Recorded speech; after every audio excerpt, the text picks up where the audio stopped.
Welcome to another episode. She's back again. Laney, what is up? It has been a whole pandemic, I think, since the last time we talked. Yeah, it's definitely been a while. What was it, like August of last year? I think so. I mean, have you Yeah. have you done anything besides like the podcast, for instance? You took a break on that, and then have you discovered or done anything differently? Um, I've just been I got a new job. I did get laid off during the pandemic, so I found a new job and I actually maybe just a blessing in disguise. I think it's just a better fit for me overall. Um, and honestly, I've just been trying to get, this sounds dumb, but I've been trying to just get to know myself a little bit more, you It's know. that's scary thing though. That is like it's like unlocking a door that like I feel like a lot of people want to talk about how they want to look into it. And then once they open it up, it's like, oh my God, I didn't realize there was like all this under there. Like there are sometimes I'm like always talking about trying to find myself. And like it just hit me today when I went outside. I just smelled the air.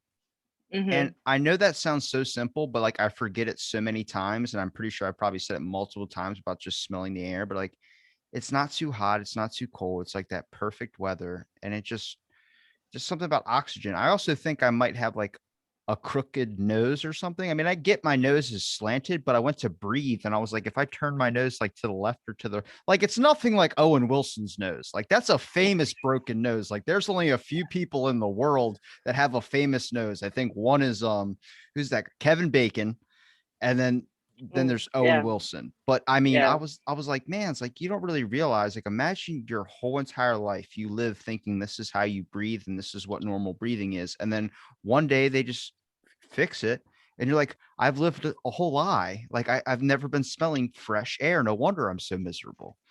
yeah. It's kind of funny you said that. So I have terrible sinuses. I actually a couple years ago looked into getting my sinuses fixed, and I forget what they call it. It's not a rhinoplasty. It's like they go in and fix your deviated septum Yeah, and all that stuff. And there's only a 50-50 shot of it working. And I'm like, that's a lot of pain to go through for a 50-50 shot, And on top of that, I was like, and I'm not even walking out with like a nice movie star nose. I'm just kind of walking out with like the internal system working a little bit better. So I'm trying to figure out if I actually want to go through with it. But when that pollen hits every year, I get sinus infections like the entire summer, and it just sucks.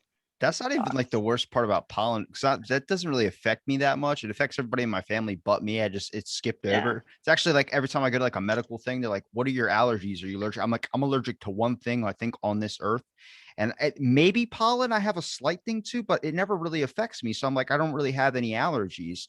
And your car, it just my car is gray and it just covers the whole entire car. And I'm like, well, it's my day off. I'm gonna go wash my car. I'm gonna get groceries. I'm gonna be successful because I made my bed this morning. And Yep. then I'm washing off my car, and then I start driving, and a minute later, it looks like I didn't do a single thing to it. Yeah. Where I'm like, what is the point? Like, how long does the pollen thing last? Well, it's the season. It's gonna last for a month. I'm like, okay. Then a month later, I'm like, all right, so it's over now. I can wash my car off. No, you can't because Nope. somehow it still gets on there. March to November. That's usually the misery time. That's a big gap. Yep. That's like 7 months of your whole entire year is just going to be terrible hmm pain. Yeah. And I don't even have allergies. I was actually tested for allergies and I'm allergic to nothing. I got like a teeny tiny raised bump when they tested me for horses, and I'm around horses all the time. So that, no, I'm not even allergic to horses. That's kind of how it would work though, right? Like I think life's more ironic than we make it look like. If you're Yeah. going to be happy, then the one thing that makes you happy is also the one thing that you might be afraid of or like imagine you love Yeah. horses so much, but then they tell you you're allergic to horses. And you're like, that's so ironic that the one thing I'm allergic to is the one thing that brings me the most joy. Yeah. I mean, luckily I'm not like when I it's even if I have an allergy, it's like not even enough to notice. I notice sometimes like after I ride, like I do a good ride, especially if it's hot, I'll have like a weird dry cough for maybe a half hour after. I'm like, maybe that's the allergy because like some dander gets in there and just like bums me out. But yeah, no, I can shove my face right into my horse and nothing. So it's really not enough of an allergy to even count. I So know that I got lucky. I don't know if we talked about this the first time you were on. Like, I know it's mainly focused on like the Salem witch trials, which I did have a couple Yeah. things I wanted to, because I every time I Oh, talk to someone who's like either pagan or something like that, I have to yeah. drop your name because you're like, that was, you brought in a perspective I never even thought of, which is the fact that people like would like snitch or like say this person's a witch that lived right by them just because they Hmm. didn't like that person. Like, you had to be careful about who you got into arguments with and stuff like that, which I never Yeah. even thought of. Like, nobody checked Yeah. that stuff out. But Yeah. with horses, do you ever find it that if you're having like a really hard or rough day, like something like, I don't know, like you just wake up in the morning, like my head's groggy, I'm not feeling it, I'm not in a good mood. Do you ride the horse? Because I thought horses were the only animals that would not ride properly if you weren't in the right headspace, because like there's like a mental connection Um, for me, yeah, I have my horse. His name's Teddy. He's very there. cool. Um, he's very intuitive. Um, so when I first got, I didn't grow up riding or anything. He kind of just came into my life kind of randomly. I was actually going in for shoulder surgery and I'd been riding a tiny bit. I'd been riding a friend's horse a little bit. And this woman bought him and was looking for someone to help pay for him with a leaser. And I was like, I'm in. And literally, I'm going in for his shoulder surgery the very next day.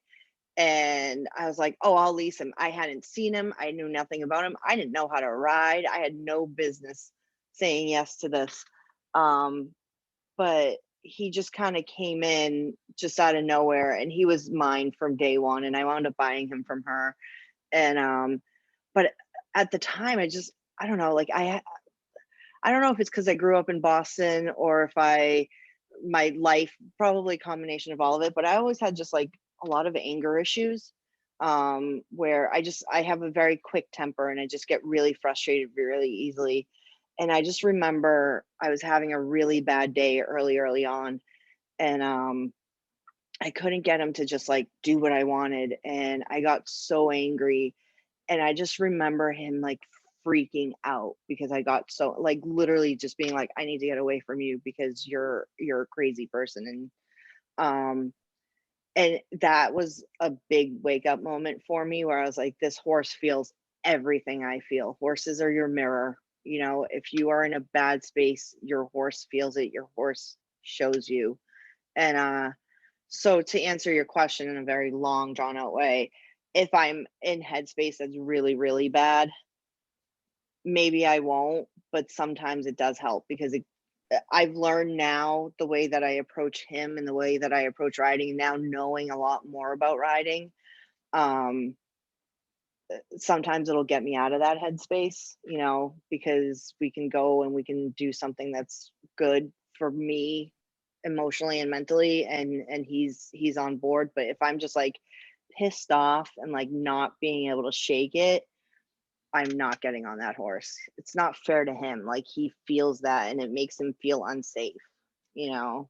It's really strange. Like recently, I started thinking about a lot of things that seem like there's a long game I've been talking about. Like it's all about the long game. Like people want to work for the short term. They want the quick stuff to happen right in front of them instead of looking at like the long payout of what this is going to benefit in the future. And I start realizing that like someone brought up a point to me a long time ago, probably like 500, 600 episodes ago. They were talking about everything is interconnected like little lines, like everybody's attached together by a string. Hmm. I don't think of it in that manner. I think that everything that you do has an effect on something, and whether you recognize that effect of what it is or not. And I mean, for dogs, for instance, like people always go like, my dog's so wound up, it keeps barking at the neighbors. And I'm like, okay, well, what if you look at like what are you doing in your life? Well, I come home after working all day and I just want to relax. I'm stressed out and the dog's jumping all over the place all crazy. And I'm like, the dog's excited to see you, and then he's just getting like the anger that you have from your long Hmm. day. Like a past guest of mine, Casper, was talking to me. He was like, my dad, like, he had to work so hard for our love. And I was like, What do you mean?" He was like, "Well, my mom at this time, he's an older guy, but he was like, my mom would stay home, and, she was the stay at home mom. And she would always say, wait till your dad gets home whenever we got in trouble. So as soon as my dad walked in the door, everyone was deathly afraid of him and scared of him. And Mm. he's like, hey, how's everybody going? Like, he didn't know what happened, He's like that type of minding thing. his own business. And it's like, oh my God, like, you don't realize the effect that, like, I guess, I mean, it's all about knowledge too. I think we figure things out along the way, but it's the same time, like, I start to look at my life now and be like, what am I doing in my life right now that's having an effect on one person out there, having an effect, good or for bad? I have no clue. I Yeah. mean, I have anger issues too. I mean, I didn't think I did. I seem like such a cheery guy, but like most of them is anger within myself. A lot of it boils down to, I think, much like a lot of people, is this self-identity thing of trying to find oneself. And I think at the same time is Yeah. trying to make sure you can level that out within yourself before you encounter other people. I mean, you encounter other people, there's a voice in my head that just wants to tell that person, just like fucking scream at them. And I'm like, hold on a second, that's not how we act in public. That's just gonna cause him to be upset, cause them to be, whoever it is I'm talking to, and have them have a horrible day. Yeah. And I think for me, especially the anger stuff, like I grew up not with a lot of stuff. My parents worked hard, but they didn't have much. And, I grew up in the 80s in Boston where like people like being a tough guy and being angry and being all that stuff, that was like a sign of strength. It wasn't a sign of weakness like it is today. Cause I see people like that today and I'm like, wow, you're not tough at all. But back then, like that's what I viewed as like the tough guy.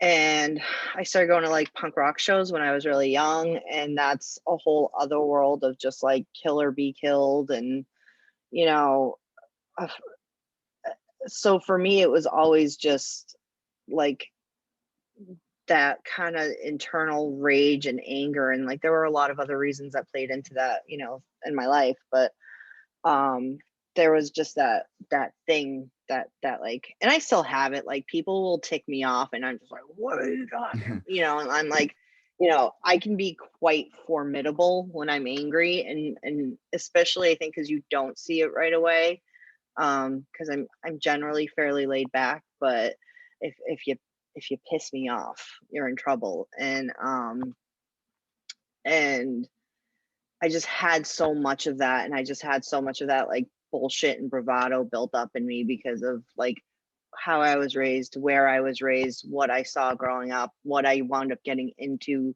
on my own.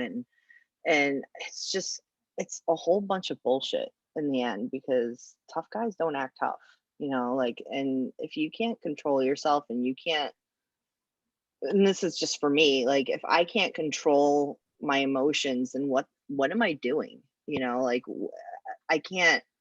I'm a pain in the ass to work with. I'm a pain in the ass to be friends with. I'm a pain in the ass to be in a relationship with, because it's all about me and my emotions, and that's not.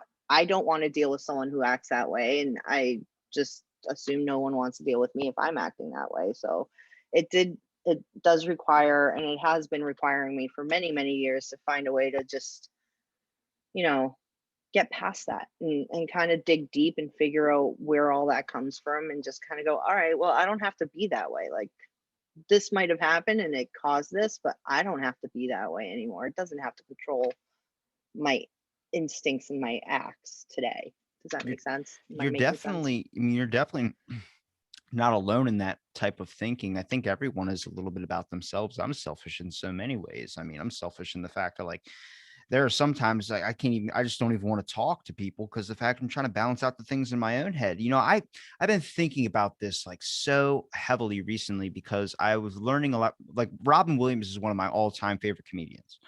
Oh yeah. But a lot, like, we didn't know, like, when he died, everyone thought it was everyone knew it was a suicide thing, but also people said it was from depression. But it turns out he had Lewy body disease, which is like, Mm, there's so much. I was reading more into that, where I was like, there's so much at play when it comes to the balance of the mind. I mean, so many things. If you're creating paranoia, dementia. That's got to be one of the scariest things, not only forgetting things, but also the paranoia that people are out there doing things that you don't, that aren't happening. You're constructing new scenarios into your mind that just makes you just unbalanced as a person. And I think nowadays you see social media, for instance, people take something the wrong way and then you're unbalanced in yourself. It's a little bit like an era of schizophrenia, like I talk about. It's just, it's interesting because once you know the pain that someone experiences, or you know a different side, you know, like everyone saw Robin Williams on stage joking and laughing because they paid attention to the front scene, but never saw what was behind the curtain. And then if you rewatch those things, actually, a past guest, Corey, he was mentioning to me about like Michael Jackson, for instance.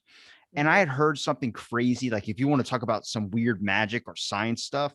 So the theory is that Michael Jackson's dad had chemically castrated him, which kept his voice high. And the reason why, if you look at him, he looks like he has no muscle definition. He just looks like Yeah. just nothing really grew. He never kind of came out of the child stage. And I was saying that to Corey. He just goes, I watched an interview with him and he was probably like 30 or something like that. And he was talking to an interviewer and they were just like, you know, staring at the trees on Neverland Ranch or whatever. And Michael Jackson just started climbing up the tree. And he sat up top. He's like, climb up the tree with me, climb up the tree with me. And the guy's like, I'm not fucking climbing a tree with you. What are you, a child? And then they zoomed in on his face and he looked depressed. Like he looked Mhm. sad, like a child would be sad if you told them that they couldn't have a treat or they couldn't go outside and play. And you realize this person didn't have the opportunity to be a kid. He had to be a famous star, all that implications of that too. And then at the same time, that if you listen to his music and you think that he might have got chemically castrated, you can kind of hear it. Like that doesn't sound normal. It doesn't sound like a guy could hit that note. We know some people that obviously can, but once you have that thought in your head, it changes the whole perspective. And when I'm watching Robin Williams on stage, I start thinking about like nobody even knew what you were going through. And you just see a whole different effect when you can get past the comedy and get past the jokes. You see the man's expression where he's like, I just want people to laugh, to know I'm not in the pain that I am in right now. And I'm like, Yeah. that's what I say is like, is that selfish that you would be a burden onto people that if you even mention something like that, they couldn't help you? Or is it so unselfish that you don't want to burden the guilt? And it's all about how you look at it. Yeah. I mean, I think I think comedy is just filled with really unhappy people who've been through a lot of trauma in their lives. And I love comedy. I do consider myself a little bit of a comedy nerd. George Carlin is easily my favorite comedian, and I could listen to that guy all day long. But um, there is, and I understand this because I always go for the joke. I always go for the joke, no matter what the situation. I always go for the joke, and that's if I'm funny, then you might not notice all the other things that I don't like about myself. You know, you might not notice that like I you might not notice that I don't like I might not be pretty enough or I might not be thin enough or I might not be smart enough and sorry, I'm not crying. um but that's that pollen again getting in there. But if I'm funny, then you might not notice those things about me that I'm super insecure about. And maybe, just maybe, you'll like me more and you'll, you know, forget about that stuff and you won't be mean to me. And that's like, that is every comedian's head, is be funny, be first, and then they'll forget, you know. And there's a lot of mental illness and mental health issues in comedy. And um you know there's more than Robin Williams. Like Greg Giraldo comes to mind. He was a super talented comedian. He was starting to come up, and I feel like he was an overdose. I don't know if he was a suicide. I can't remember off the top of my head now, but he passed away. And I remember that was a very big deal in the comedy world when he passed away, because it was about him and his mental health, and how just incredibly sad he was, and they knew it. They all knew it. I mean, So all this train of thinking, like I said, with history, it's so interesting what you kind of understand about it a little bit more too. And I think with the perspective thing that we were talking about earlier about the Salem witch trials that you kind of shed a little light into my head on, made me think about like balancing it out back then, also balancing it out today, because I believe that you either think of yourself better than who you actually are as a person, or you think of yourself worse than other people look at you. I think that Yeah. your mind distorts it in such a way, like for instance, like with our voices reverberate off our bones. So the way we hear it sounds a little bit different than a recording, or sounds a little bit different than what another person hears, just because we're inside. Nobody else can get that perspective besides our own. And it's interesting because that's your perspective. When other people hear you, your voice isn't bad at all, but people crap on their voice all the time. Voice actors do it, and they literally get paid to do that type of thing. Hmm. And it's so fascinating, because I think the more we discover about who we are as people, we realize how much we might not like ourselves. We realize how much we might overlove ourselves to the point where we need to overcorrect, or we need to try and change a little bit. But I'm like, I feel like the balance within yourself is only truly there when you find out who you are. And when you find out who you are, that's something that is till the end of your day you're trying to do, because you're always constantly changing and evolving as a person. That's why history to me is so fascinating, because you get to learn so much stuff that you didn't even realize played an effect. Like everything you do, whether it's just saying hi to someone, that plays an effect into someone else's life, that could save somebody's day, or make someone's mood change. Even that little quick smile. And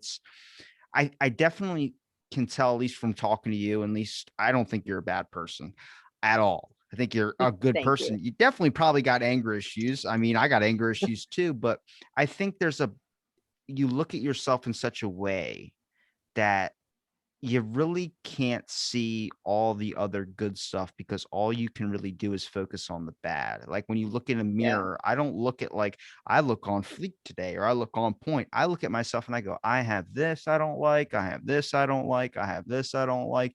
And nobody else really sees that. Everyone else sees all the other things that they might enjoy about you. You point good things out about people around you, but you look at all the bad stuff about yourself. It's very, very weird. Yeah, and I think to some degree, I think that's a human condition, we're social creatures and we want to be accepted and we want to be loved and, you know, but if you look at our culture, it's very superficial. So like if I don't look a certain way, then maybe no one will like me, or you're just honestly just ignored. Like I definitely feel it. Like there are days where I put on a ton of makeup, like I did this morning, and I feel great and people like what I put out just because I feel great about myself in that moment. Um it brings that back, and whether I'm you know whatever that energy is, it's I'm where am I going with this? You just put out the energy, and the days that I don't feel great about myself, it's like I don't exist. No one will ever even look in my direction, and it, it is about like I'm getting to a point where I'm starting to understand that like those really superficial things that I've been taught my whole life are really, really important. They're not, you know, Yeah. they're they're in fact, if you those are the things that people you are choosing to focus on, it's probably because they're trying to ignore some bigger issues. But Or you deflect know, onto someone else. yeah, and I love that we're coming, I love that the generation coming up has that body, like not even body positivity, just like you can look how you look, you can act how you act, and ultimately that's okay. And I think just by saying that's okay, people will just naturally fall into that more authentic space with themselves because, you know, I grew up in like a, I grew up I was a kid in the 80s into the 90s, and it was all the 80s were a very superficial time in our culture, like very, very superficial. It was all about looks, it was all about money, it was all about drugs, it was all about that kind of bullshitty facade. And so like for me, and then in the 90s we got like heroin chic models and just things that I was personally never gonna like as I was becoming a teenager and developing and looking a certain way, I was never gonna fit into that mold of what society was putting out. And so I inherently thought that I was wrong. I was made wrong, or I needed to work harder to fit that. And now I'm like in my 40s, and I just don't give a shit anymore. I'm like, you either like me or you don't. And if you don't, then don't. But It's like, I just don't give a I don't yeah, have the time. I'd yeah. rather just be me. And that means a whole lot of things. It's pretty funny because people either shit on millennials or they love millennials. Like I know so many people like Yeah. a millennials are the worst generation. They're all these needy, and then there's another group that goes millennials are going to fix everything that every generation before them fucked up. And I'm like, this is my thought. The only reason that we've gotten into the position as a society that we're kind of in is obviously multitude of factors, but it's also a factor of you don't give a shit about people that you don't fucking know. That's Yeah. all it is. And when the era of discommunication came in, when you stopped knowing your community, when there became a lot of people living here, when there became all these factors, you were like, I can't just get to know everybody and wish them a happy birthday. I need to take care of me and I need to take care of my family. You're not going to cut your success if someone told you, Laney, I'm about to give you a perfect idea. You're about to make a Tesla sized company. Okay, this Tesla company is going to make you billions of dollars and you're going to change your life is about to skyrocket to fame and fortune.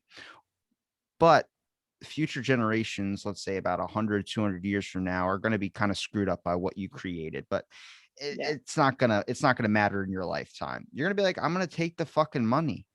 What Yeah. I would why would you get? And that's the issue now with like millennials, for instance. They're trying to make up for all this stuff because this is like that first generation that's like a little bit more empathetic, at least when it comes to the concept of like we need to save the planet. It's not really empathetic of like accepting people because I think we can all point out a bunch of people where we're like, you don't fucking think that. Like you're just saying it because it's going to get you. Like I don't know how many fast food chains, I don't know how many electric companies or electronics companies put a rainbow flag as their fucking logo, all because Hmm. Chick-fil-A wouldn't. And it was like, it's product. They just want their product being sold by saying we support you, but they don't give a shit about you. It's just nobody, because they don't know you. If they see a number on a piece of paper, like when I went to court for my medicine or whatever for an appeal process, um, Hmm. the guy judge laid it out flat to me. He goes, they're looking at a name on a piece of paper. They don't see your face. They don't see anything. They don't care anything to know about you. They stamp yes or no, and they pass it along with the other thousands of stacks. So yeah, you Yep. might have gotten it right, but it's sometimes this is how it goes. This is how a Yeah. functioning system works. So I'm like, maybe then we should just rebrand the whole system. It's easier to say than it is to do. And people want change and people want all these things. But sadly, the position we've dug ourselves in a hole and now we're like, let me change the ladder. And then the ladder breaks. It's like when you start messing with it, you realize why all these things are in place. They did it a shit way. And then now we're in the hole. And then now it's like, well, we got to get ourselves out of the hole by taking up all these shit ways that they did it. It's like, well, hang on a second, one at a time. Don't dismount everything at once because then we're fucked in the hole. Yeah. And I don't think we're that far off from where we're supposed to be. I mean, I think We're doing pretty damn I don't well for a couple hundred years old. yeah. Yeah. And I think today one of the big things that is a struggle for I think most people is social media because, you know, I'm just going to say it. People need to learn to mind their damn business, and it's that simple. Like, and even to the point, so a few years ago, I changed my entire wardrobe. Like, I always wore band shirts and jeans and like black and nothing else. And I was like, all right, I'm going to wear color. Why? Because everyone would be like, what would make you really pretty is if you wore like more color. Why Because, is anybody saying that to you? yeah. And I'm like, at the time, I'm kind of trying to figure out who I am and kind of trying to figure out that, like, okay, this maybe isn't working for me. And maybe, yeah, maybe a more grown up wardrobe would be, would make me feel better or would just put out a different energy or whatever. So I spent like 6 long years. I have like Lily Pulitzer in my closet, which is so not my style, but I tried it. I did it. And You know what I realized? Like, especially in this past year, I don't fucking like that shit. I I want to wear a Molly Crew t-shirt, and that's just who I am. Like, I want to have tattoos. I want to wear weird makeup. I want to like, but that's who I have been, and that doesn't change over time. And I think a lot of people, you hit a certain age, and you're like, oh, I have to be normal. I have to be an adult, and they start changing like those little idiosyncrasies about themselves that make them cool, and they just kind of, I don't know, become like plain and boring, and they don't connect with that part of themselves anymore, and we call that being an adult. And then because you're bored with yourself, you start focusing on what other people are doing because you need them to be as boring as you are, you know.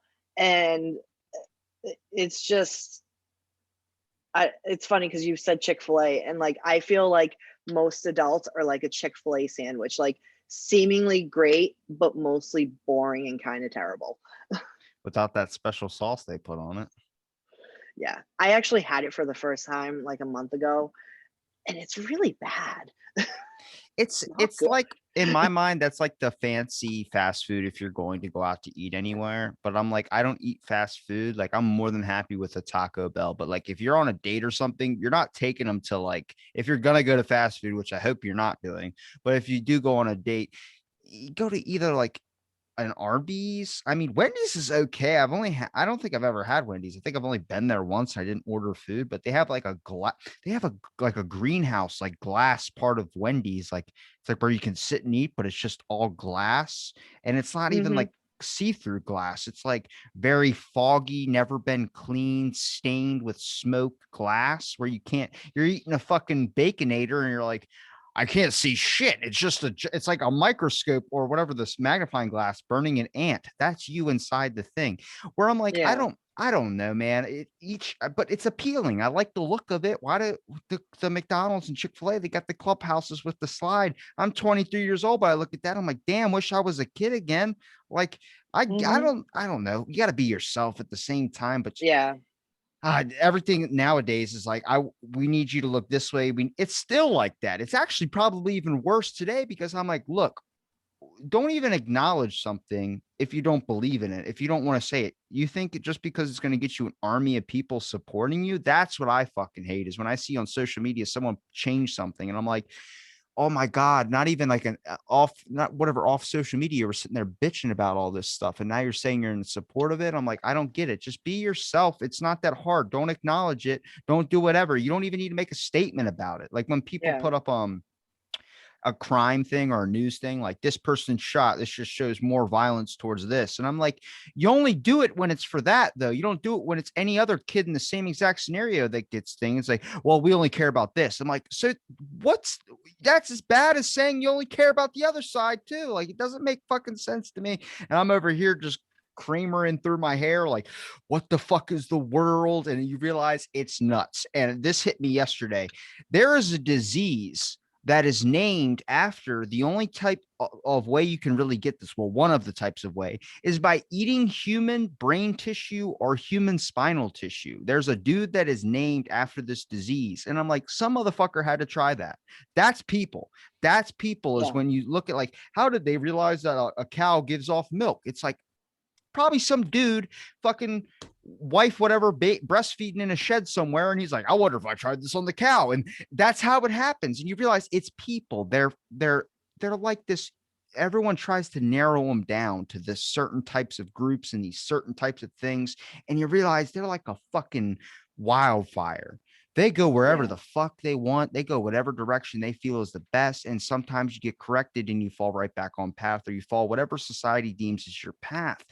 And it's just so interesting to me because when I heard like mad cow disease, I don't know if you know the history besides that, but they Yep. were feeding cows other cows, and then they realized, oh shit, it's making them insane. It's like some dude did it already, learned from those mistakes, and you realize that people are fucking fascinating. Like if I was an Yeah. alien, I'd be like, Jesus, like what is going on right now? Like right now, there's the big scandal that just came out. The one who exposed the Hillary Clinton email 6 years ago Hmm. committed suicide, and he has a Okay. family and kids, and everyone's like, I don't know about this because he has a new he had released the book. Then he's now about to release another one. And everyone's like, why would he do it right before the release of his new book? And now everyone's looking at the Clintons like they finally got him. And I'm like, oh my God, I don't know what to believe in anymore. I'm fucking out of it. I mean, not that I would put it past the Clintons to do that, but Hillary Clinton especially is under some serious scrutiny, especially because like I think it started off as a joke, and now like because listen, people commit suicide. It happens a Yeah. lot actually. So that would be like saying the 7 or 8 people in my life I know that committed suicide. That's definitely I had something to do with it. And I know maybe I did. I don't know what was in their heads, but you know, at the end of the day, it's just kind of funny to me because people get so incensed when you disagree with that point of view that she's somehow like killing these people. And maybe she is. I don't know It's only if she is. $5,000 to get a hitman on somebody. Oh, all right. Cool. That's good to know. I'm like, damn, that's um cheap as shit. It costs way more for a house. yeah, I'm not killing anyone for any less than like a mil because I need to be able to like shoot him in the head and get on a plane and go.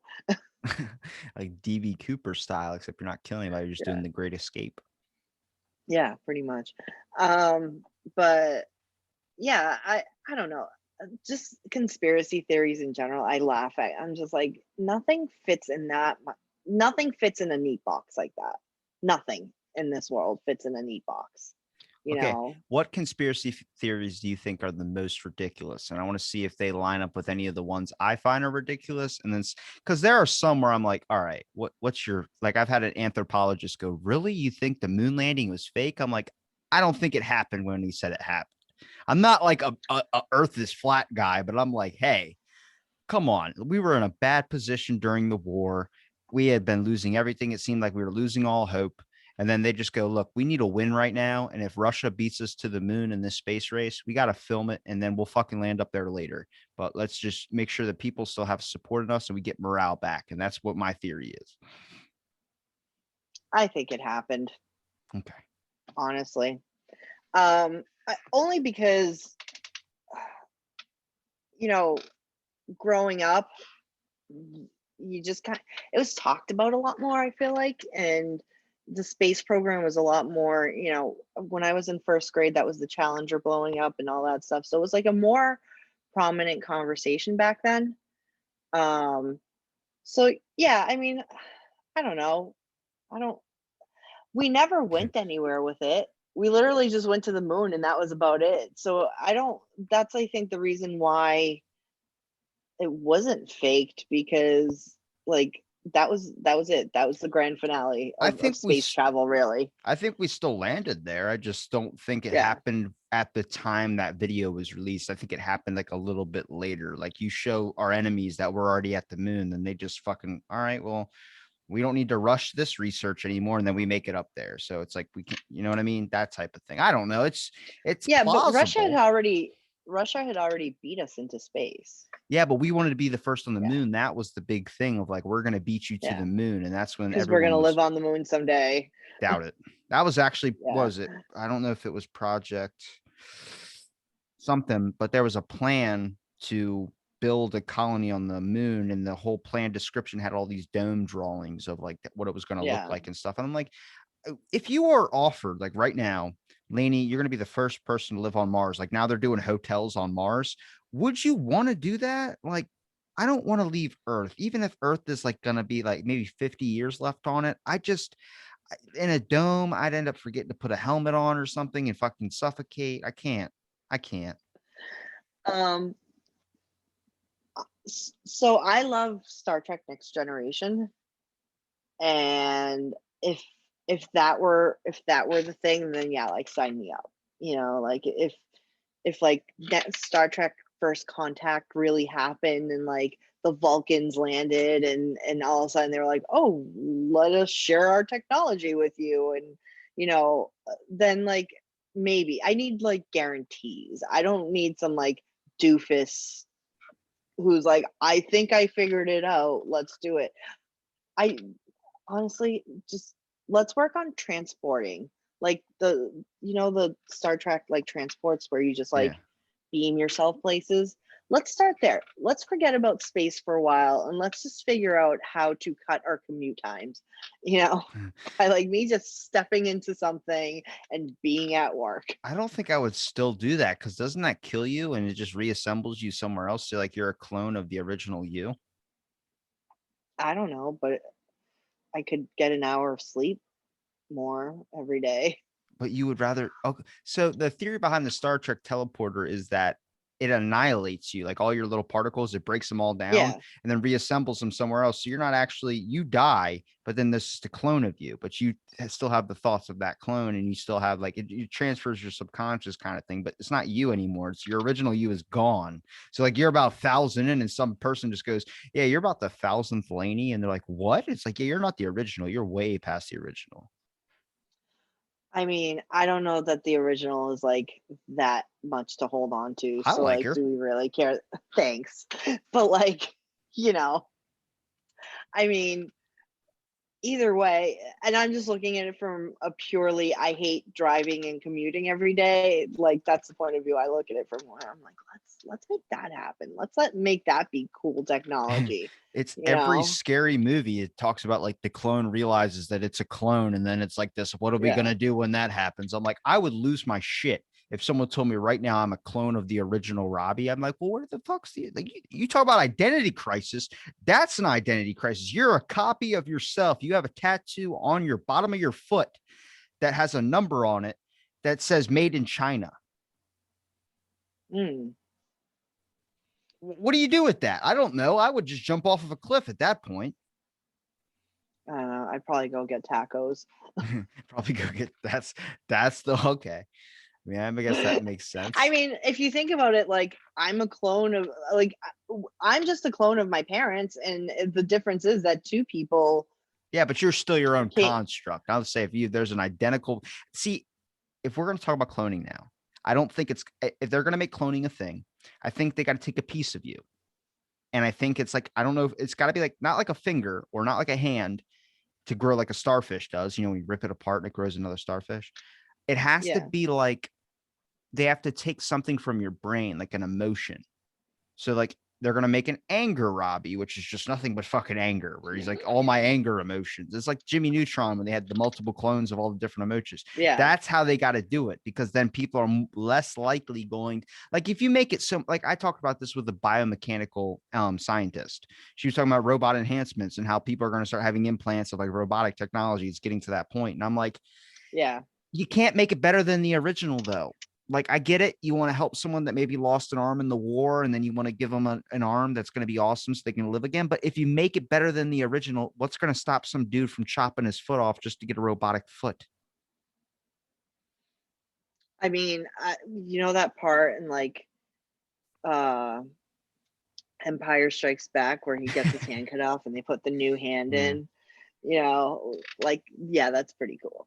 But I but if you think about cloning, right, you have to consider that my clone, like if I cloned myself tomorrow, that clone would be a baby, right? And it would not be raised in the same environment, in the same time frame, in the same anything that I was raised in. So there is like a nature versus nurture situation there because their experiences would be different than mine. I They never might even be thought about going back to genetically square one. identical to me. Yeah. I thought about like Like, cloning you right now, and then it's just another Laney, the same age, same thing, all just right yeah. over here. But if you could raise yourself, imagine how fucking weird that would be. I mean, I would definitely do it. You know what? It would be like perfecting all the things that went wrong the first time around. Um, or making them worse, who knows? But yeah, because identical twins are genetically identical. Like they are essentially clones, you know. Identical twins have the same exact DNA. And they generally have different personalities. Unless they leave you in the womb a little bit longer. There's a comedian. She was on a Ryan Sickler podcast talking about Alzheimer's, and her younger or older sister was born a week before she was, and they're both twins. But they just Yeah, decided to keep her in because she needed more time she or wasn't something like ready. that. Yeah. That's fucking weird. Imagine that. They say you back up, like, see you in a week. It's like, I got to come back and do all this shit again. God, I won't even get tattooed for a month after I got tattooed. Never mind having a Is it baby that a week painful? apart. I'm a baby about it. I just, I don't. I don't know. See, my uncle's a tattoo artist. I got to get a tattoo. I'm getting one of my grandmom's thumbprint and then her favorite flower coming out of it. At one Oh, that's sweet. well, at one point I'm gonna do it. I just don't know when because I'm like, it's like that's a whole day process that he told me it was gonna be like 6 hours. I'm like, Jesus, we don't have technology that could do it in 20 minutes. No. Like, I got shit to do, man. You know how many bathroom breaks I have to take? That's why my show's an hour. I got to get up after an hour and go to the bathroom. Yeah, I got my probably biggest tattoo that I have took about 6.5 hours. And my really good friend who has done most of my tattoos, she was like, I'm never more than 2.5 hours with you because I cannot sit still. Like I just turn and I don't think for me it's the pain. It's really just the needing to pay attention for that long. I'm just like, nope, nope, can't sit still for that long. And yeah. That's got to be So good that we don't have clones because you know how many people would get a bad tattoo and be like, all right, and then just shoot that one in the head and then be the other clone. Didn't like that tattoo. You're supposed to sit on it for like 6 months, I heard. And you're supposed to wait and be like, okay, this is the tattoo I want. I've wanted this for about a year now. I'm ready for it. I'm ready for it. I mean, I think like your first 5 tattoos go that way, right? Like the first 5 to 7 tattoos someone gets, they're like meaningful. And they like you really like think about them. You draw them out and you bring like your drawings to the Mhm. artist and you're like, I drew this and I want you to do this. And they're like, I'm not doing that. That sucks. But I'll do like a version of that. That's my art. Because also I hate when people are like, oh, I'm gonna draw something and give it to a tattoo artist. It's they're artists. They Yeah. don't want to just copy someone else's work. They want to do their own. They're artists. But yeah, I think your like first 5 to 7 tattoos are like a big fucking deal. And then like you get to that like eighth or Addicted. ninth Mm. one and you're like, I think I'll get the Simpsons fighting hellfish. That's cool. Yeah, Mhm. that's what I'm gonna do. And which I have, by the way. Um That's in and, every and tattoo place. Every time I walk in as a Simpsons tattoo, I'm like, is it that much of an yeah, iconic show? well, that yes. For my age group, yes, it is because I grew up on that I show and prefer I that over loved Family it. Guy. I've seen every episode. Oh yeah, I didn't know that everyone would like. I don't want to. I have a lot of things I love, but I'm not getting a tattoo of Honey Smacks on my ass or my back or anything. it'd be a cool tattoo too, though. Yeah, it would. Now that I Yeah. think about it, dig them. Come on. um, no, it's that one episode where Grandpa is in the fighting hellfish and they steal the paintings and they have like that really cool tattoo. You know, that's the one I have, and my friend and I went and got them together, and like that's a cool fucking tattoo. Of course, I'm gonna get it. But like that's when you're like, do I really want to like? Is this really the statement I want to make? But yeah, you just get to a point where you have enough on you that you're like, it doesn't really matter anymore. That's like the one thing with me where like people are like, why don't like I talk to so many people, but I don't really ever get into like big seat like debates or like I'm always valuing other perspectives and stuff. And I'm like, because I don't have anything I'm personally invested in so much to where I would fight to the end. Maybe when it comes to a life, sure. But even at like when people talk about like, what about this or what about this? I'm like, I don't have that type that's not going to sit and want to listen or want to talk about it. It's the same thing with the Yeah, tattoo. I have nothing that I want to just start getting on my body that I have not, doesn't have personal meaning, which is like my grandmom's thumbprint. That's very, very personal to me. That's not like yeah, how my buddy has fucking Rick and Morty on his thigh. Like his whole upper yeah. part of his thigh is Mr. Meeseeks on his thing, and he's holding like I two gotta be honest, I've cards. never seen it. Okay, good. It's a good show, like if you like adult like cartoons and stuff, but it's like, man, that's a cartoon show. Like you're not nervous about like, you're at a party and some chick you're trying or whoever you're interested in, you're trying to go for. Like, is that a fucking cartoon on your leg? And he's like, no, I don't care. I got a Pokeball on my arm. And he's got a Pokeball on his fucking arm. I'm like, oh, Yeah. It's interesting. And I think the other interesting thing today is I'm seeing like these young kids. So the rule of thumb always was they would not tattoo your hands, your neck, or your face until you were very visibly tattooed elsewhere. go for the You know, like eyes. yeah, like those places are reserved for I've run out of space, but I want to keep going. And now like I'll see girls who like have chest pieces and they don't have any other tattoos anywhere. I'm like, you started with a chest, like that's, and I don't mean like a tattoo like on your boob that's like, you know, maybe a little trashy, Says but peace like and it's harmony on it. yeah, you know, but it's there. I mean like a full on like chest piece that goes up into their throat, and I'm like, that is wild to me. And also, I don't know that I would ever put anything here just because to me that is like that is your like one of the most womanly spots on a body, you know, and it's beautiful on its own, and I don't want to mess with it, you know. Um and I'll never say never. I might get to a place where I'm like I want a cool chest piece, but you know, for me I'm like Garfield.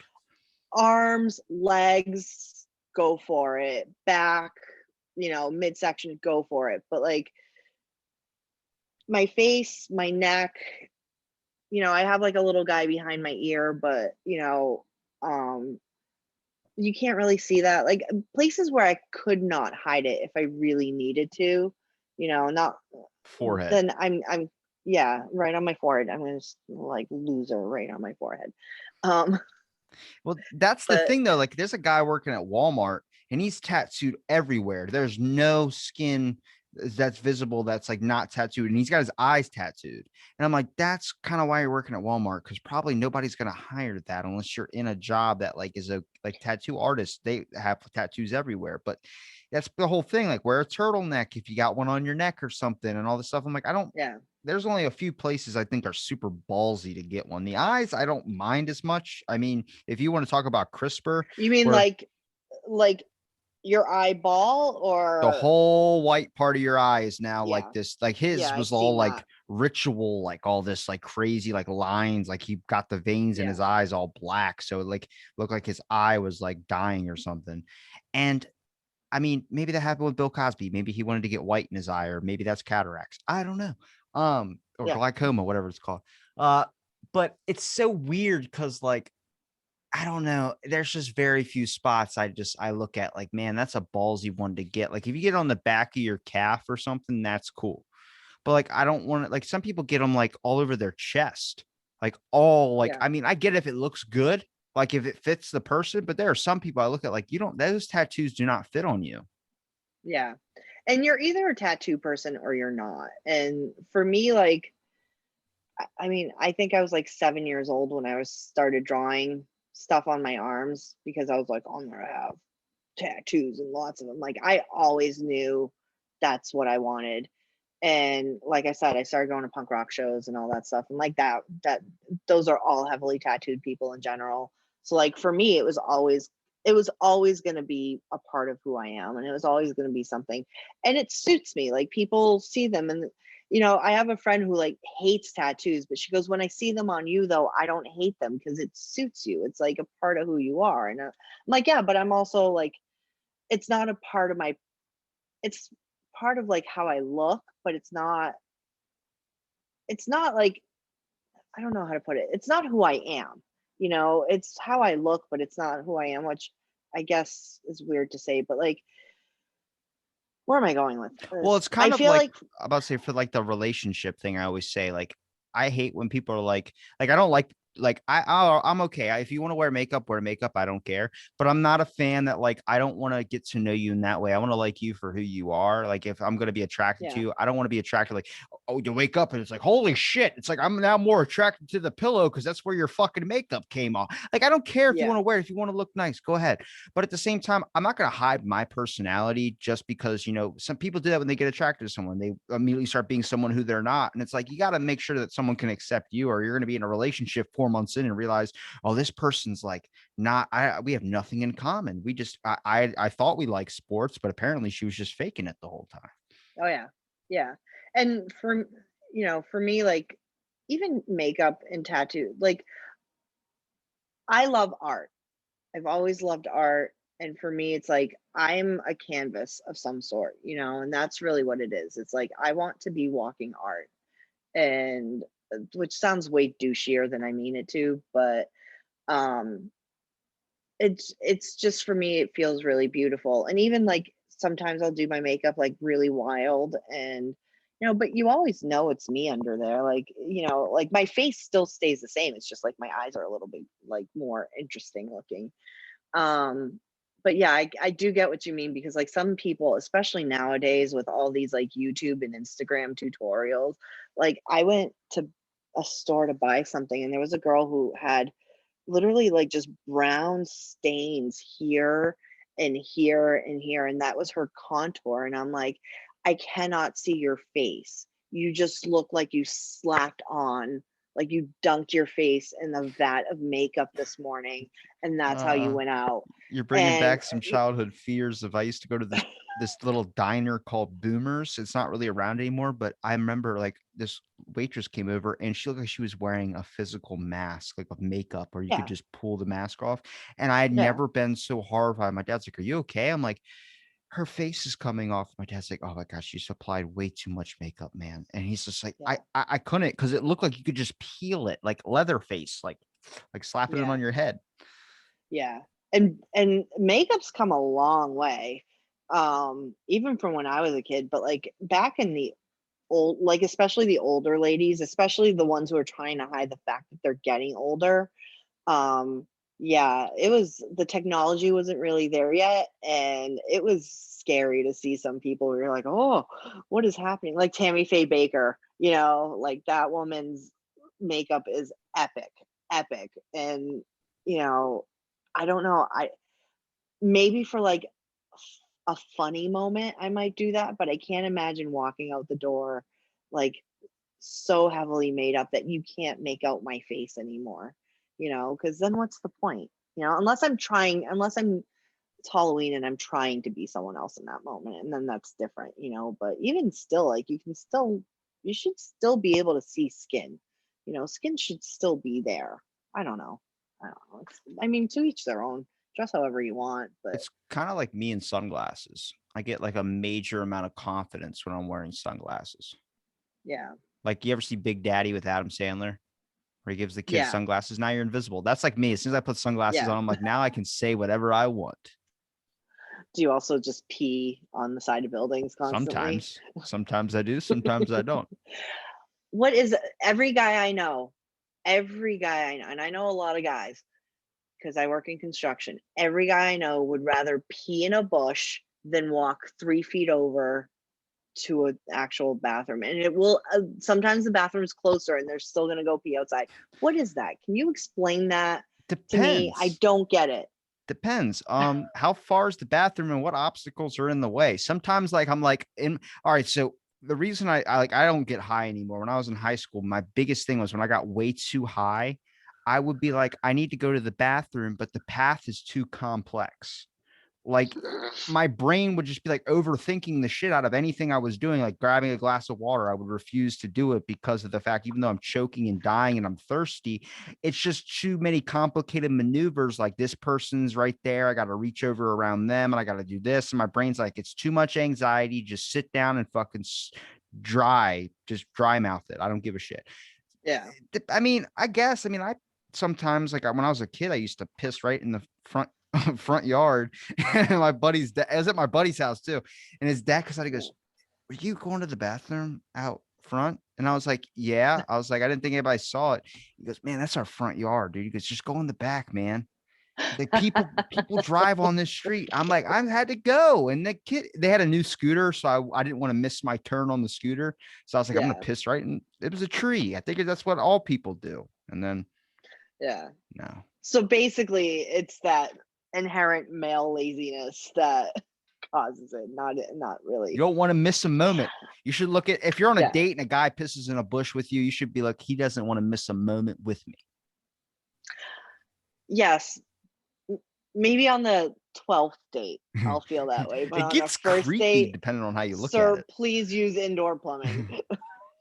I think there's that Dobler Dahmer effect, which is like, do they come off creepy or do they come off like really, really like cute and innocent? Like if a person you enjoy talking to and you have a crush on comes up to you and says, Mhm, I'd like to take you out on a date, a nice mhm. romantic, like midnight under the stars where no one can see us or hear us. You'd be like, that sounds amazing. But then if a creepy guy who you know like stalks you and just you want him, you've put a restraining order on him, comes up to you and asks you the same question, you're gonna be like, you're gonna fucking murder me.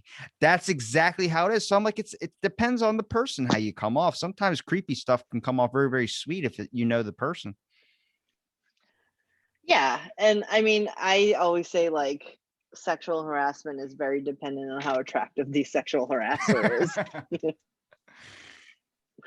Um, because there are some guys who have said, like, some pretty inappropriate stuff to me. I'm like, "But you're hot. Oh, I'm into that." But then, like, the same guy will say it, like, less offensive, and I'm like, "Oh, get away from me." I find it You know? I find it really strange, like for like, because people like, oh, it's equality. I'm like, there's not a whole lot of sexual equality when it comes to like men and women, I'd say. And stick with me on this. If a woman comes up and fucking just does anything, it's like, hey, you're a guy, shut up, deal with it. And it's like if a guy does it, it's the opposite way around. Yeah, and I don't like that, by the way. Here's why, because women are creeps sometimes, you know? And I have been in a crowd of, like, girls' night, and we will finish a conversation about how dare men just check us out like that and blah, blah, blah, blah. And then a hot guy will walk by and they're like, hey. And I'm like, you are literally doing the thing that you just complained about it. And it's the same thing. Or even just like when we talk about sexual assault of men and how I know a really large amount of men I've been a who've been couple of sexually times. assaulted by, yeah, by women. And and they're just like, "Well, I'm a guy, I can't really be raped." I'm like, "But you were." And, you know, there's no accountability, and, like, women will say, "Well, that's not we don't do that. That's not what women do." And I'm like, "It happens a lot," you know? Or when a female teacher has sex with a 13-year-old boy, they're like, "Good for that kid," instead of saying like, "Wow, she's a pedophile and she's a piece of shit." But if it's the opposite way, and I think we need to start normalizing a little bit, holding women accountable for their creepy behavior as well, because it's there and it really will. All you ever need to know about how capable women are of sexual assault or sexually inappropriate behavior, go to a strip joint. Go to a strip joint and watch how men behave at a strip joint, and go to a strip joint where men are stripping and watch how women behave. It's there. It's there, but nobody's telling. You'll tell the men to stop, but you won't tell the women to stop. And I'm not trying to make a grand statement here, but like I do think we need to be, as women, a little bit more accountable for our own actions. And I don't see that a lot. I don't see a lot of women getting called out for acting like creeps, whereas guys get called out for not even acting like creeps. They're like, a guy's like, "Hey, I think you're pretty," and you're like, "Don't talk to me like creep," It's you funny know? because I do want to add this in is that I really enjoy it. Like any girlfriend I've ever had they've all came up to me because I'm not the type that's Hmm. gonna say anything. It's just I'm just not that type of guy. I just I'll Yeah, if I like someone, I'll talk to you and strike up a chat and then be funny and do that type of stuff. But I always liked it when a girl's like I would walk in a store. I was actually walking with my mom when I was like 17 years old, and this girl walks by and goes, "Damn." I'm like, "Thank you." And I just like, thank you. Just give him like the head nod and just yeah, start walking. But I enjoy that. But the issue is when you talk about a subject like this, people immediately cut you off and then just start going at it like you don't understand because of this. No one's not saying those didn't happen. We're just stating that it's so weird in today's times where it's like unless you're on this person's thought, but you're always going to get someone angry, you're going to always get someone upset. I'm like, the best you could do is try and be a good person, try and be what you feel like yeah, is the best things that you can do in your life, because I think eventually it's going to work itself out. I think the idea of a utopia is impossible, at least with on this timeline that we're in. It just seems like we've kind of put too much shit on top of stuff to really take stuff off without like a alien intervention coming in. Like, let me fix your whole entire civilization. You guys are all basically saying the same thing, but you guys are just misconstruing each other. So I'm like, I don't Yeah. know. I mean, I think you know, what is that meme where it's like Buddha and it just says don't be a dick? I think that's the most accurate. Like just don't be a dick. If you like somebody, don't be a dick. Don't sexualize it, don't whatever. You know, I actually got honked at yesterday and I was like, "Ooh, Felt good. still got it." Yeah. And I don't view that as like like if the guy's hanging out the window and being disgusting, that's a different thing. But like someone just like seeing me and be like, "Bro, you're cute," I'm like, "Oh, that's nice, thank Well, I you." work at a You know? gym, so like we get like there are people that we know, like older guys that just come in and just stare at chicks, and it's so creepy. Yeah, And we've actually kicked a few, like it's happened throughout the years I worked there, has literally been like we had to kick people out. And there's always this one dude that comes in, he'll do like a bicep curl while a girl's stretching, just stare at her. I'm like, I would snap my fingers, yeah, like, dude, what the fuck are you doing, man? Because that's just all that's doing is that if she catches you and then she has this interaction with you about this and you get kicked out of here, you're not coming here anymore. And at the same time, then she's warned off from all guys thinking all guys are creepy like that. And I'm like, you're fucking, yeah, you're just repeating a cycle over and over again. The best thing you can do is make a fucking move, talk to her, say, hey, I like you. If she says no, then get the fuck on with your life. Don't yeah, miss a shot if you have one, but understand that if yeah. that shot that's in your head is probably not the same shot realistically that you might have. And not only that, like people like the if you're just gonna leer at people That's for this, creepy. like what are you even doing with that information at the end of the, you know, Even if you're hot, like, that's creepy.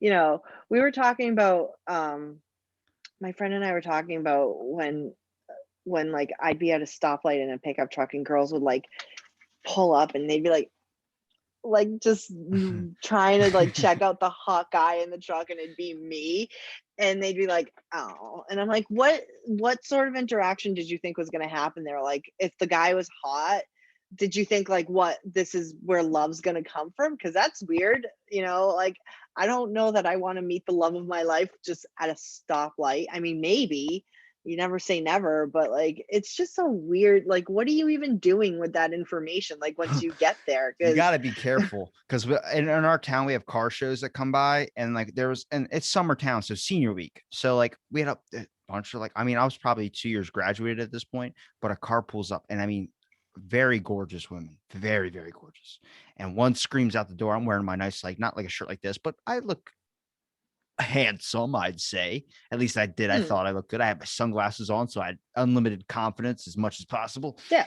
And a girl just yells out the window, hey, you're cute. And I said, are you going to do something about it? And then she got out of the car. And that was the fucking weirdest thing she had no like social Mhm. skills. Like, I think I'm a good conversation guy, but like, oh my God. She walked up and goes, so what are you doing? And I was like, would you like my phone number? And then it Yeah. just became this awkward pause where I was like, oh my God, like, I don't think we're going to be able to even text, like, unless you can craft out a good paragraph. And not only that, like, yeah, you'll just say something funny in return and they're like, "Yeah, let's," which as a woman I know never to do because you're just inviting that. But at the same time, like, yeah, you're like not expecting that person to actually do something about it and you're like, "Oh, now this is awkward because I I was wasn't almost shitting my I'm not pants when prepared for when I this." saw the door open up. I was like, "Oh my God, she's actually getting out and like coming over." Because it was like she was in the Yeah. middle of the highway, and like the highway it Yeah. has stoplights, so I wouldn't say the highway, but in the middle of the main Okay. like All right. coastal street, and she just stops and they're at a stoplight, and then she just gets out of the car after that and starts walking across like the lane of traffic to go over into the fucking sidewalk where I'm at. I'm like, "Oh my God, that's so ballsy." Yeah. I don't know. You got to question like what that turns into as a relationship though. Like someone who's that ballsy They're gonna beat the up shit out front, of me, like and I'm probably gonna like it. I'm not gonna lie. That type of like my ex could throw me through a fucking table. She knew MMA and stuff, so I oh enjoy that type Jesus. of stuff. Like, cause that means I can be like all sporadic and I can act like nuts and crazy. And they're like, don't let me put you in your place. I'm like, I like that. And people are like, I'm put off by that. I'm like, I like that though. If I'm at a stoplight, I know you can get out of the car and beat the shit out of the person if I get my ass kicked. It just works out perfect. Yeah. I mean, it's one thing to like a strong lady, but yeah, I mean, don't let yourself get beat up by women and you're in relationships with. That's not okay. I mean, if it's like to a point where it's like I'm afraid I'm coming into work with black eye or something, I'm like, I fell. Like that's too much. I would just leave that. Yeah. But I like it I when it's walked into a door. I like it when if something's like want to watch TV. It's like sure. It's like yeah, but you got to wrestle me for it. I'm like oh fucking let's go. Yeah, No holds yeah. bar. Yeah, the play fighting I think is different. Yeah, that's fun. But yeah, I don't know. Relationships and like it's so much harder to meet people today and it's just weird, and All I'm through a screen now. yeah, and that is not my deal. Like I need to meet people organically, because I tried Tinder for about 3 months and everyone's like, "Oh, you tried the wrong thing." And I was like, "I don't care. It doesn't really matter what I tried. Like it's all going to leave me feeling the same way, which is weird. Like it's just an uncomfortable interaction for me. I would get so many matches on Tinder when I was on it, but then when it said like, "Oh my god, you matched," it would be like send a message, and they'd be like, "Hey," and I'm like, I just like just get rid of the app. I couldn't do it. I couldn't make the fucking the setup the Yeah. date. I'm not good at that type of stuff. I'm good if it happens organically. And another thing I'm bad at is meeting parents. I'm so Yeah. fucking bad at that because like my I was like when I was a kid, I kind of like raised myself in a way besides like my grandparents. I mean, my parents worked two Yeah. jobs, so it was like this whole entire thing of like it's why it's weird when I see a girl that comes from like a functional family home where they're eating meals and sitting, that's so strange to me. Like I go to my buddy's house and his Yeah. mom and him sit and eat like dinners together. And I'm like, family meat. Yeah, Like you're I like, the "Wow." fuck? I want to heat up my whatever ramen and go up into my room and watch Netflix. Like this is how dinner Yeah. goes at my household. Yeah, or even just like when you run into families that just like they kind of have that like really like together vibe and you're like, "Wow, you guys are like normal. Is that what that's You like?" guys are weird. That's what I say. You guys are Yeah. weird. Like Yeah. I went Yeah. snowboarding one time and I was sitting at the lodge with my grandma and we were talking back and forth about like, oh, what are you gonna do? You gonna go up again? Are you tired? You ready to go yet? And Yeah. it was a decent sized mountain. So don't think I'm like running a bunny slope like a chump. I'm doing like at 15 years old, I'm going down some pretty big hills. I'm shredding the Okay. gnar in every turn. Um, but I was at this thing and this girl like happened to be like 17 or 18 years old and she was talking to her dad, but I don't know what she was saying that was so like knives in my ears, but every time she go, "Daddy, I want to go on that mountain, Daddy," and she kept saying "Daddy" every third word, and I'm like, That's creepy. that's what I said. And Sorry. my grandmom's like, "What? They have a good relationship?" I'm like, that's like kissing your daughter on the lips at the age of like 23 kind of connection I don't want. There's having a good relationship and there's having like Attachment. yeah, I don't know. I mean, I Like guess I would Tom have to Brady. hear it. Tom Brady kisses his kid right on the lips and he's 7 years old.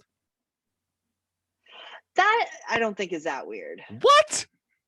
He doesn't do a peck. He I stays on mean, it for a couple of seconds. Like he's okay, that is like weird. even his wife's like, "What the fuck?" Like Tom Brady's a strange like I the two closets I would love to open to have all the skeletons fall out are Tom Cruise and Tom Brady. why Tom Cruise? You don't think he wears it on his sleeve? No, the amount of time I spend thinking about Tom Cruise and his role in Scientology and what really happens behind closed doors is like it's too much time. I could probably You think like Scientology is a conspiracy theory? I think it's a real religion. sure. I'm kidding.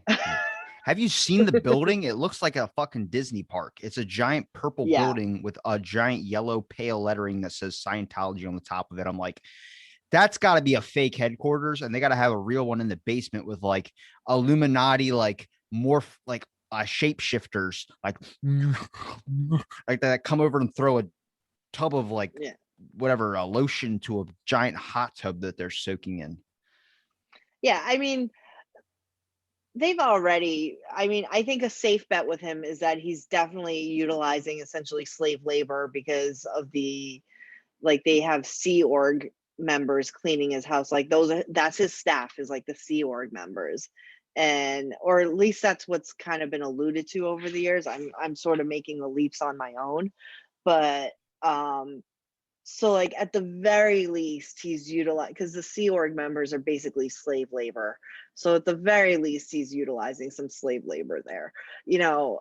But I think it just goes so much deeper, and I just like I lose sleep sometimes thinking about what Tom Cruise is doing in this very moment. It's funny because the only person I'm attached to with Scientology is Leah Remini. Oh Yeah, my I listen to her god, podcast. I think she's great. she's gorgeous. Yeah. That's my Yeah. type of woman. Yeah, and sometimes she won't ever say anything outright, but sometimes she lets things slip in a way where you're like, "Oh," and that's like Yeah. the staff that Tom Cruise uses, like essentially like I've gotten that from them, but like they haven't come out and said it. It's just like if I think about it for a minute, that's what it sounds like, and I'm like, yeah, that makes sense though, you know. And Tom Brady, I don't know, there's He's just talented. something really listen, I grew up in New England. I hate football, and now I hate football even more because of Tom Brady. But there was always rumors about him and Robert Kraft Who? What being more rumors? than friends. Okay. Um, and that's like if you say that around here, people lose their minds. They're like, no, no, no, no. And I'm like, well, who cares? First of all, like that's what they're into. But on top of that, like it's not out of the realm. There's just something about him that's like there's a creep factor to him that is just off, you Can you know? imagine that type of level of fame where people would deny something that you said, even if it came out to be true, because they love you that much or love what you do so much? That happened with Prince. Like people thought Prince was this amazing, like, and there's a lot of good stuff. He created great music, but I've heard many accounts of people talking about opening up for Prince and what Prince does to save money is he doesn't use his own instruments. He uses the ones that the bands before him have. So he was Mm, talking about like Prince was on stage and they're watching Prince play. This guy was like, Prince was playing my guitar. Then he grabbed it, put it up over his head, and slammed it and cracked the whole entire thing on the ground. He broke all of their instruments. Like he set one up against the yeah, stage and snapped the neck with his foot. And then as he was getting off stage, the managers gave him like $100 for all their instruments, all these guitars and stuff. He's like, sorry guys. And they're like, yeah. do we say something? Because it's Prince. And it's like, I think the guy he played for the band Steel Panther. And I was like, that's Okay. fucking nuts. Like you realize the dude was like a kind of see, and here we go back to Mr. Carlin. People talked about like George Carlin, like they would ask him like after a comedy thing, like, hey man, like, can you sign this? And he would like have a newspaper up in his face, ignoring everybody, and then he just put it down and be like, sign it and then put the newspaper back up. And it's like he didn't want to talk to him or do anything. I'm like, you realize like everyone's struggling with their own little like inside head shit. It becomes the same monotonous thing. That's why so many of these famous people Yeah. don't do radio shows and stuff, because them it's like fucking this what's on the weather today. It's like it makes fucking sense. Yeah. And George Carlin almost like had a like wrestling kayfabe attitude where like he was the grumpy guy, and so he was going to carry that over with like the fans every time. So he was always going to be grumpy. Like that was the persona. Like that was what he was putting out. He wasn't going to like get off stage after saying all this super grumpy shit about the world and then be like, hey everybody, it's nice to meet you. Like he kept that act up till he got in his car to leave. And I think that's really cool because like in wrestling it's the same thing. Like the heel, well, not so much anymore, but the heels would keep that persona up. Like these little kids would run up to them at the end of the show and be like, can I have your autograph? And they'd be like, no, and just like walk away. And it's a shitty thing to do to a kid, but to them they're like, well, no, because if I sign this kid's autograph then It's gonna now open I'm up the the good door. guy. And then that way I can't be seen as a good guy because I drive the entertainment by being the bad guy, you know. Like And Floyd Mayweather. yeah, yeah, exactly. Floyd Mayweather's another guy, which people really hate him, and I don't get it. Like, I love it as a fighter. I love him as, even like as a person. Like, he's been through a Yeah. lot, you know. People don't like seeing another So person successful. yeah. It's very, very hard for some people because like we go back to the identity crisis thing. A lot of people are just trying to figure out where they fit into the world. I'm trying to fit where I fit into the world and stuff like that. It's like it gets very hard to see other people succeed. But I think you can only truly be happy with yourself when you can truly watch someone succeed and not want what they have. I think we're obviously I can say this, but I don't know if I feel it at times, is that we compare a lot to things that are bigger than us, and it keeps us striving for Mhm. success. But at the same time, it gives us like a hurt ego in a way when we look at the fact of like we're probably not doing what Logan Paul's doing. Logan Paul is 27 years old or 26 years old. He makes millions and millions upon dollars. I don't have any of that. And I'm only 3 years behind him. I'm like, what the fuck? How do I get into the simulation? I think of that all the time. Like, give me 1 million. I'm going to do so much with that. I'm going to build a house. I'm going to start, like, probably give a lot of it to like some good organizations, maybe start a cult at some point. A positive one, though, with morals, not like all the other ones we see on television and movies. That's what they all say. That's Yeah, true. but you got to consider Logan Paul is also kind of a trash human being. So like I you think can he's have really all nice, that. though. I've seen him on like his podcast and interviews. I think he does the same thing Floyd Mayweather does, where it's like Madman Mayweather, like he's this angry type. I think it because that's what gets him views. So many people want to be the enemy because they know it's going to piss people off to where they get views and attention from that. But really, they're pretty nice people. Yeah, but isn't he the guy that started that like this is my school so to teach you how to be successful the way that I'm successful, and he's gearing it towards kids, and it's like thousands of dollars, and like he I had didn't that know that. yeah. You should D'Angelo Wallace does a thing on him and his brother. What's his brother's name? Jake Jacob Paul? Yeah. He does two Paul. separate videos on those guys, yeah. And they're kind of trash humans, you know. And I mean maybe like on a different level they're nice guys, whatever, but what gained them their success was manipulating people and especially children.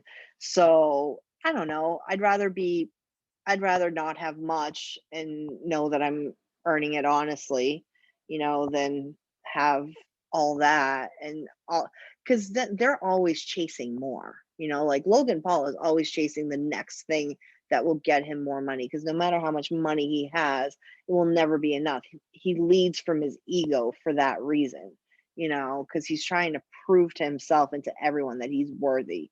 So it's kind of a bullshit persona at the end of the day, you know. Whereas like you're sitting here having honest conversations and like making connections with people. And yeah, maybe that's not getting you millions of dollars, but you have a whole bunch of people who think you're a great guy, and eventually if you find your niche and something pops, then that will bring success. But success doesn't come from like that bullshit persona. I just Success want one comes of from those like, infinity pools, the ones where the water falls down into a thing and then it goes right yeah. back.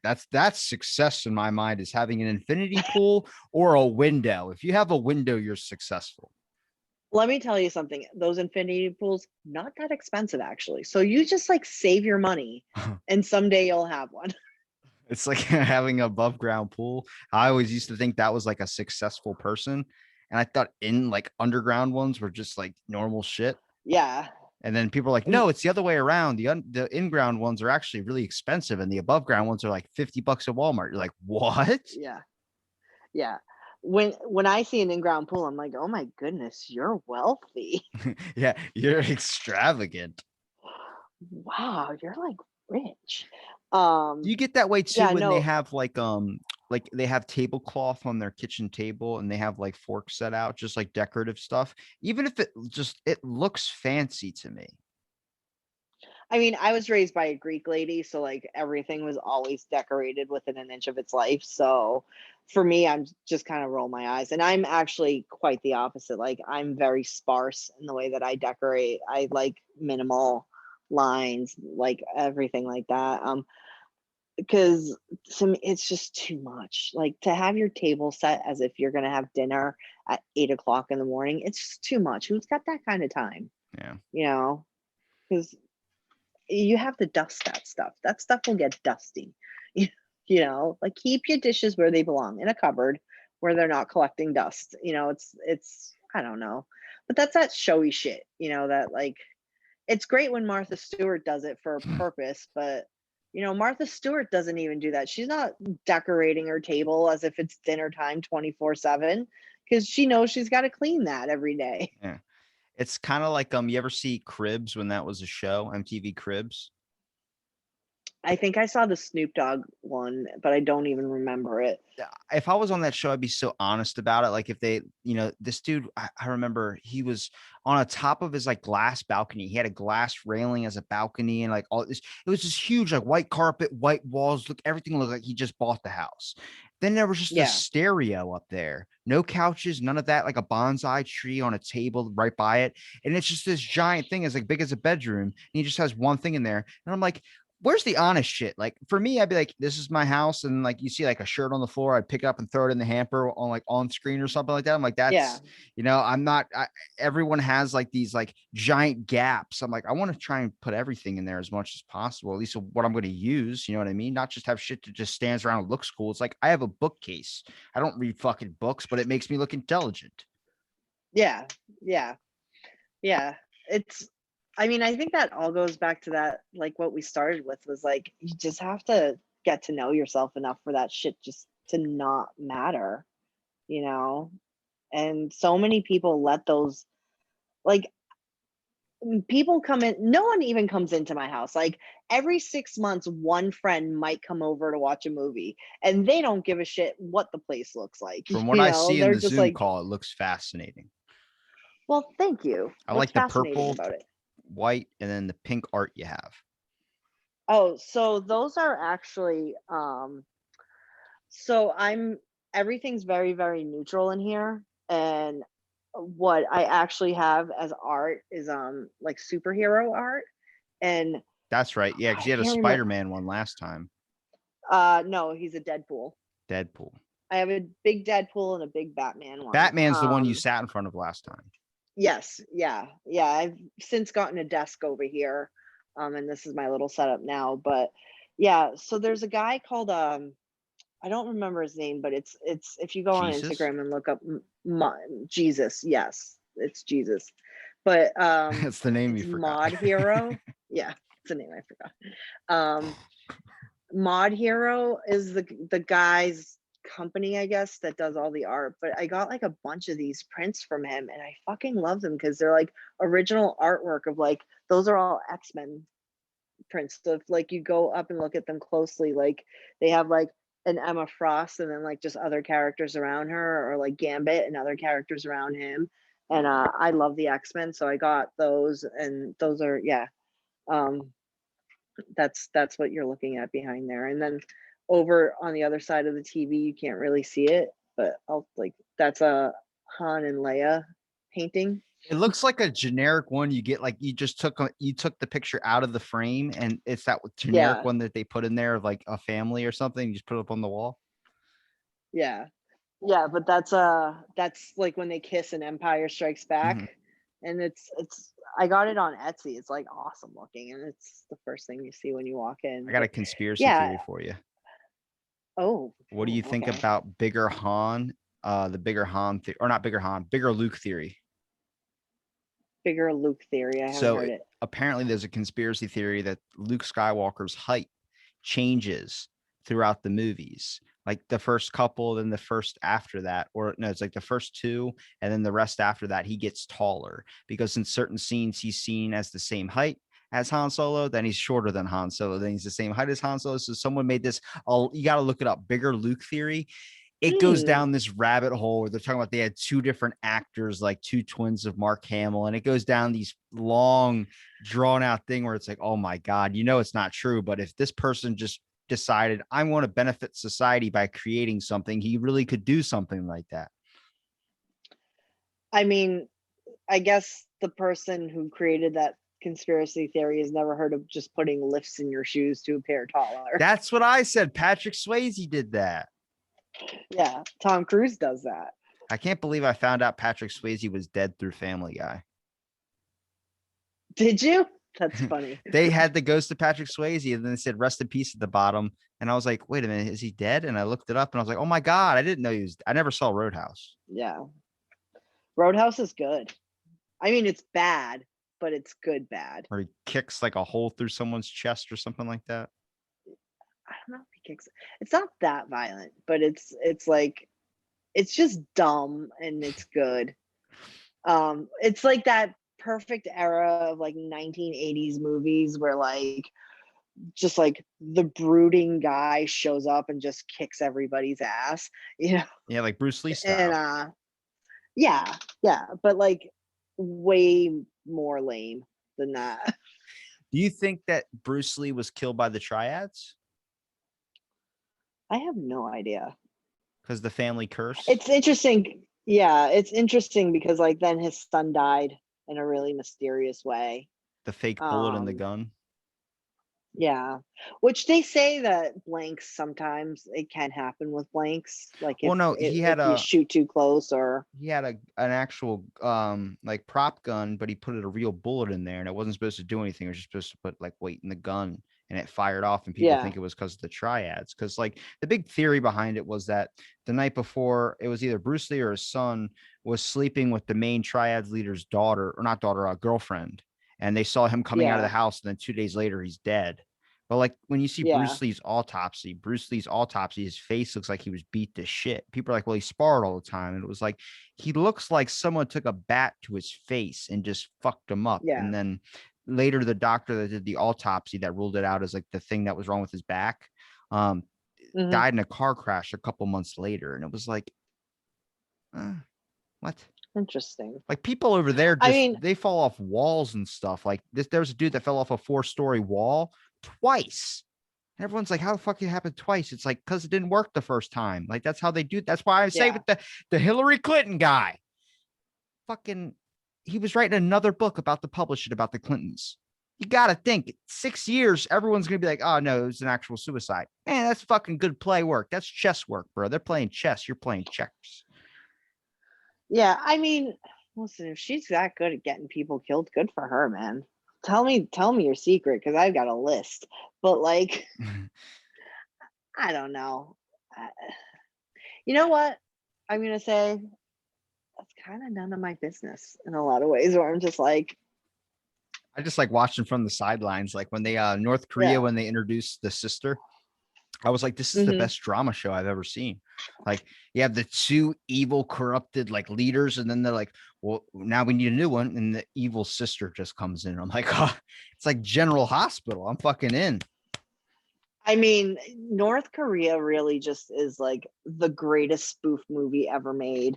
And it's terrible because lots of people live really horrible lives there and they're really mistreated. But like then you see, you know, when Donald Trump was in office and like I just wish we saw more interaction there because that was a beautiful pairing, if you will, like just pure entertainment, not in any other way. But like yeah, it really just is a bad movie, like, when you watch it, and it's like the worst Bond film you've ever seen, you know? Did you see John Cena apologize in Mandarin? No. So with the new Fast and Furious movie coming out, he made a Yeah. statement saying that it was that Taiwan was going to be the first country to get to be able to see the movie, and then Mhm. China or Hong Kong or it was it China or Korea got super fucking pissed off. Was like, you just, and all it was that he had to apologize that he acknowledged Taiwan as a country because they don't, Oh, yeah. and he had to do it in Mandarin. I'm like, this is so fucking weird. Like, That's the Chinese government being the Chinese government, unfortunately. Don't get me started on You them. know? I've gone off about the CCP so many times because you start realizing how like, oh my God, they got the tentacles over here. We're done soon. They're already training in Canada. They tried to get a training camp established in Canada, and Canada's in lockdown right now. Like they're in full lockdown, not until like the end of like I think they're talking about opening up in like in the middle of July, gonna unlock everything. Yeah. And I'm like a month before that, China was trying to buy certain grounds in Canada to do their training camp to train in the cold because they wanted to test their soldiers for cold weather. And I'm like, now you guys are in lockdown. It's kind of like when you're drunk and you rather get drunk when your parents are asleep, not when they're downstairs eating dinner and you're trying to sneak past them. I'm like, that's what lockdown is. You're stuck inside your home. You can't see all the fucking tanks rolling through your street. Yeah.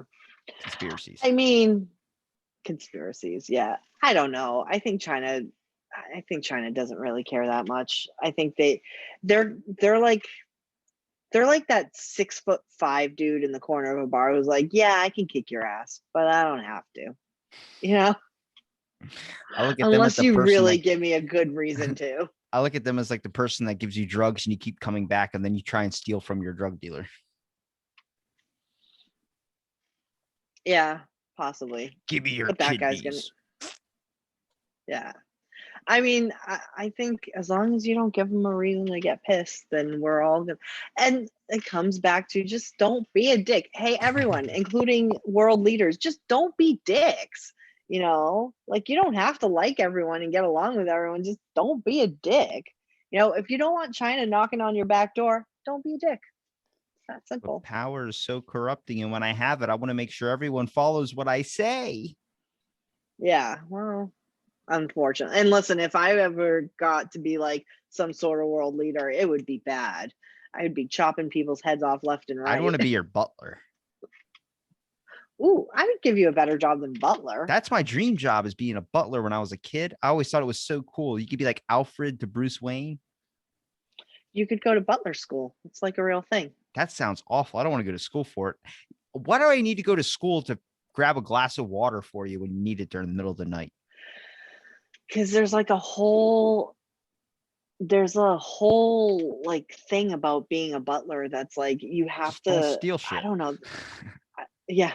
There's like a whole like the way that you're supposed to set a person's like life up for them and all that stuff. Like, yeah, it's an actual school. It's about, I think that England definitely has one. I don't know if we have them here or if they'd be as refined, but England definitely has butler schools. When I say butler, do you think of someone from England? A little bit, almost always. I mean, even Alfred was English, wasn't he? I think he was American.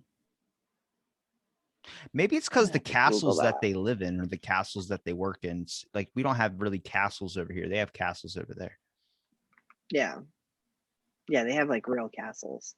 We don't have that. That's to show power, to show, look how many windows I have and you have nothing. Mm. Well, I mean, that was also like that's how people used to live, you know, whereas you had like the one guy there and then we were just peasants. Like I said, But if you went to butler school, power to me is just having an infinity pool. which once again, so infinity pools, so basically it works almost like, you know, those cheap little fountains that you can buy. It kind of works the same way. So like all there is just like an extra little reservoir that like filters back into the pool itself.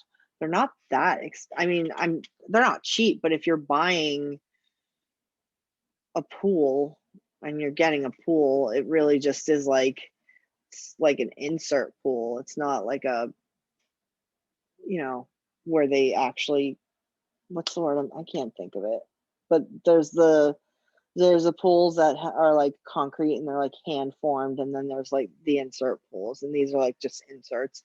Look them up. I don't think they're that expensive. I mean, more than a car, but you know, or more than like a cheap car, but you're probably looking at 10-15 grand for a pool, Jesus. which is probably about how much it would cost to get a regular pool. That's a lot for, I wouldn't want a pool at that point. As soon as you say 15 Yeah. grand, I don't spend over $5 on a t-shirt, so I don't think you're going to get me to spend 15 grand on a Yeah. pool I'm barely ever going to use. I'm just going to stare at so people know I'm successful. That's about that's about what they're used for. But Laney, you've given me enough of your time. Where can do you have anything you want to promote, like podcast wise, or? No, right now I'm just kind of doing a bunch of reading. I still have the witchacademic.com, but there's not a lot on there. I've just gotten really busy, and I had to put down all my research and my reading for the past couple months. I was just really burnt out. So yeah, I mean, if you want to check me out over there or on Instagram, it's at the Witch Academic. You know, I put some stuff up here and there, and hopefully in the next few months I'll have some things coming up that'll be more fun. I'm considering doing more of a YouTube style instead of like trying to write blogs, maybe doing more of a YouTube style kind of thing, but I'm not sure what I'm going to do with it. I think right now I'm just trying to focus on the actual reading and getting my thoughts down on paper and figuring out how I want to approach things. So we'll see where it goes. But yeah, thank you for having me on again. It was fun. Thanks for coming back. I really appreciate you. Yeah. I'm glad I thought like, hey, I'd add some questions on some Salem witch trials, but I like where this one went. We just took it off. Yeah. We went everywhere. It was like ADD central. But thanks for listening to this episode Out of the Blank, and stay tuned for our next episode.